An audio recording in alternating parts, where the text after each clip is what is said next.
मुलांनो, आज आपण कडधान्याचा परिचय हा पाठ घेणार आहोत। हे बघा, हे कच्चे कडधान्य आहे। हे आहेत हिरवे मूग, हे आहेत मटकी आणि हे आहे वाल। वाल जेव्हा आपण भिजत घालतो तर भिजवल्यानंतर ते असे,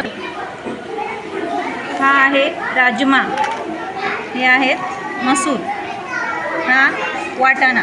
वाटाण्याचे 3 प्रकार असतात। यामध्ये हिरवा वाटाणा आणि काळा वाटाणा पण असतो।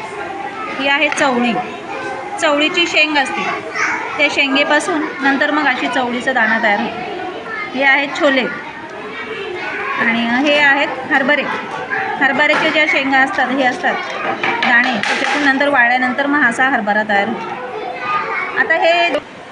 आत्ता तुम्ही कच्चं कडधान्य बघितलं। हे कडधान्य आपण पाण्यात भिजत घालतो आणि त्याचे असे हे मोठे दाणे तयार होतात, हे बघा। आणि मग हे भिजलेले दाणे असे पोटलीत बांधले जातात। हे असा एक पातळ कपडा असतो, त्याच्यात हे बांधले आणि मग ते बांधून ठेवल्यामुळे त्याला असे छान मोड येतात। आणि ही मोड आलेली कडधान्य आपल्यासाठी खूप छान असतात।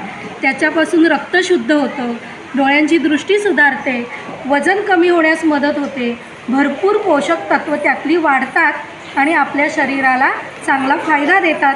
म्हणून मोड आलेली कडधान्य अवश्य खावी। मुलांनो, हे जे कच्चे मूग आहेत त्याची भरड काढल्यावर या अशा डाळी तयार होतात। हे मूग आहेत, ही बघा मुगाची डाळ, हे मसूर आहेत, ह्याची भरड काढल्यानंतर अशी मसुराची डाळ तयार होते।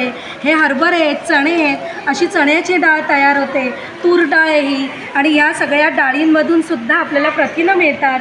त्याची आपण आमटी तयार करतो, वरण तयार करतो आणि तेही आपण पौष्टिक म्हणून पदार्थांमध्ये, जेवणांमध्ये वापरतो आणि त्यामुळे रुचकरता वाढते। ही कडधान्य अशा शेंगीय स्वरूपात असतात। कडधान्य ही शेंगवर्गीय वनस्पती आहे।